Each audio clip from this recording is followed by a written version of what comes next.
Hello students, welcome back to your history class. So we had stopped at question number 4 and I had told you all to find the answers of question number 5 and 6. Question number 5 was, what were the main arts and crafts that Mesopotamian invented first of all? The answer is that the Mesopotamians were the first people, probably the first people who used the potter's wheel. They were also probably the first people to make the glass wall. Okay, these are the two answers. Next was, what are the important factors responsible for urbanization? So this, there are 3 points in this, sorry, 5 points in this. The first one is the development of various crafts. Next is trade and commerce. Please check your answers here. Huh? Then is efficient and well-developed means of transport, especially the waterways, which enables transportation of goods quite easily and it's inexpensive. Which were the important factors responsible for urbanization? The fourth was availability of many services so that the life of urban citizens, become quite comfortable. The last point is well-established administrative system so that there is peace and law and order in the country. Okay, these were the 5 factors responsible for urbanization. Number 1 is development of various crafts. Number 2 is trade and commerce. Number 3 was well-developed means of transport. Then there is availability of services that made the life of citizens comfortable.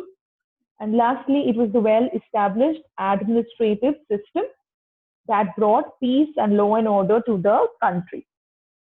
Next, these are again very short answer questions, just like we've been doing. You have to answer in 30 to 50 words. These are 2-mark questions.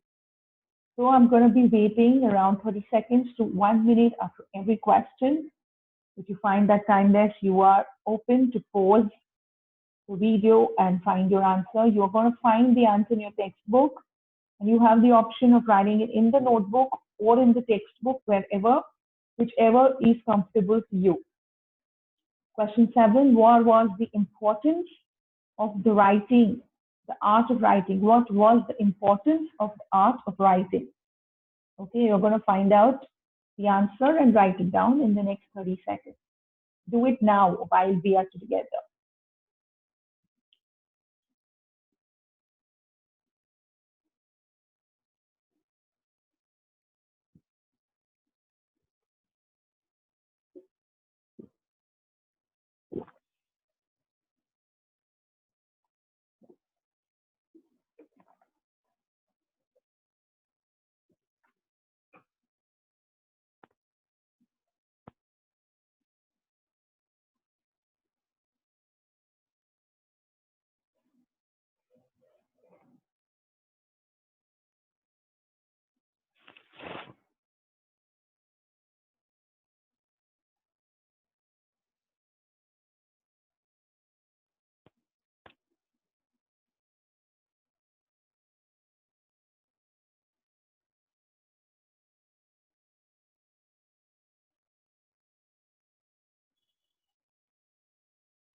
Okay, so the answer to this is this facilitates it. The importance of art of writing was that it helped in keeping and maintaining an account of the transactions.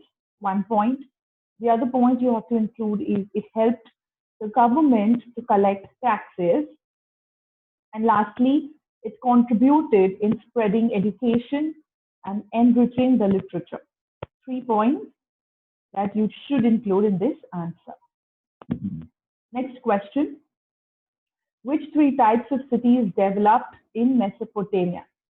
You're going to tell me which or what 3 types of cities had developed in Mesopotamia? 30 minutes, 30 seconds to answer.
Okay. So the three types of cities that developed in Mesopotamia is the first type was the cities that rose as temple cities. The first type is the temple cities. Over here, first in these cities, at first the temples were built, and then people began to settle around these temples. Uruk is perhaps the oldest temple city, an example of temple city. Then the second type of city was some cities grew and flourished as cities of trade and commerce. People began to settle around these trade centers, and in no time, these centers grew as big as cities. Number three is some cities grew and expanded because they were the seats and centers of power. These were the three types of cities that developed in Mesopotamia. Question 9. Write the names of some rulers of Mesopotamia. I repeat, write the names of some rulers of Mesopotamia.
Okay. So many rulers of Mesopotamia were very brave and they were well wishers of their subjects. Amongst these great rulers were Sargon I, there was Hammurabi, then there was Sargon II, there is Sennacherib, and there is Assur-banipal. Then these mighty rulers who conquered their neighboring countries and established very large empires. Although there were rulers like Gudea, Hammurabi, and Neluchand Dresser, who were well-wishers of their subjects, and they did many tasks for the welfare of their people. So there were two types of rulers: the ones who had expanded, and the ones who did very good things for the welfare of the subjects or their people. Okay. Now this one, what were the steps taken by Mesopotamia to promote its trade and commerce? I'll wait a full minute here because this should be a longer answer. It should be around 50 words. What were the steps taken by Mesopotamia to promote trade and commerce?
Okay.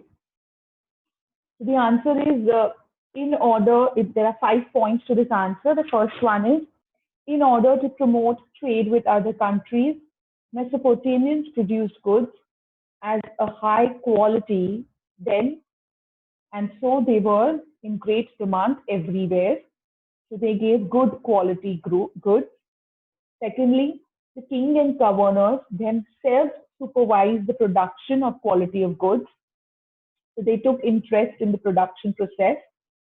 Number three, special and stricter lanes were made so that all dealings were just and fair. So there were good laws over there.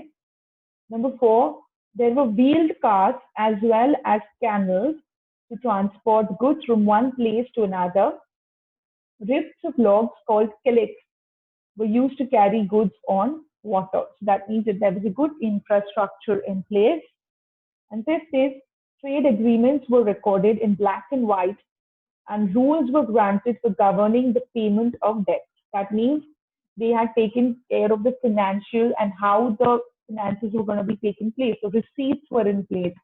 So all these things helped to promote the trade and commerce in Mesopotamia. Okay, next, why is King Gudea known as a great Mesopotamian ruler? I repeat, why is King Gudea known as a great Mesopotamian ruler? 30 seconds for this.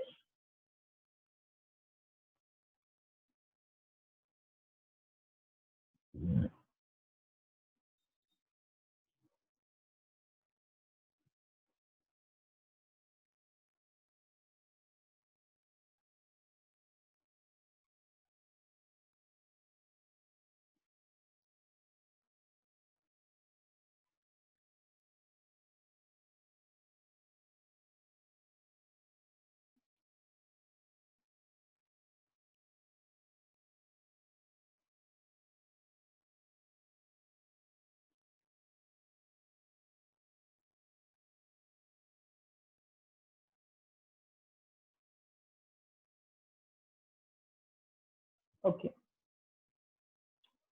So Gudea, he was a kind, noble, and a benevolent king of Lagash.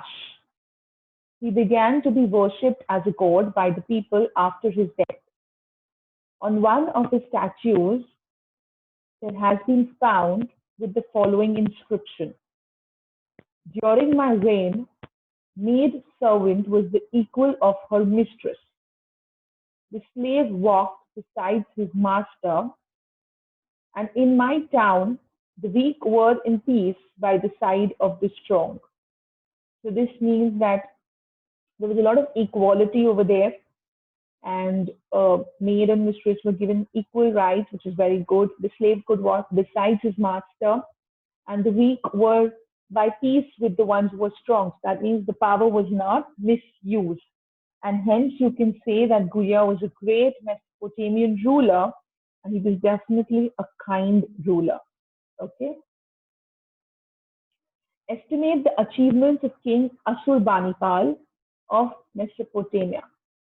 I repeat, estimate the achievements of King Ashurbanipal of Mesopotamia.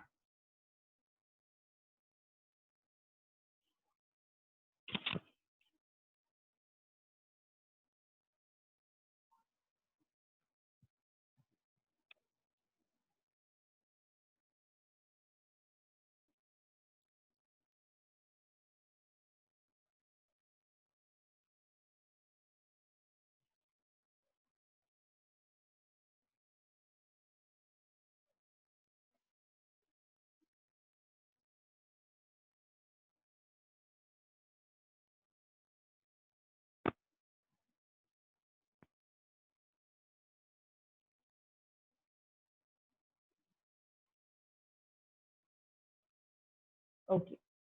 The King Ashurbanipal was another great ruler of Mesopotamia. His reign is known as the Golden Age in the history of Assyria. He further extended the boundaries of his empire and conquered even the southern part of Egypt, which could not be conquered by his ancestors. He was also a great patron of learning.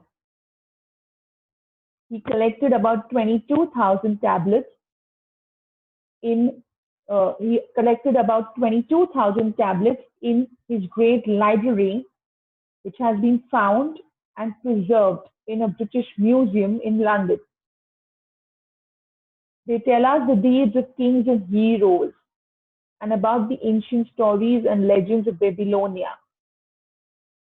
After the death of Ashurbanipal, the great empire of Assyria fell with a rapid pace, very quickly. Okay, so we've done these questions. We have finished with very short answer questions now. Tomorrow onwards, we will be doing the longer questions. We are going to be doing up to 100 words questions. So we are going to be doing this revision or this question answer for a little while now. Okay. So keep your textbook handy, keep your notebooks handy. I know there are a lot of things that are not in your textbook. So write those down. Keep your question answers handy with you. Okay. Thank you. Stay home, stay safe, take care, and keep learning.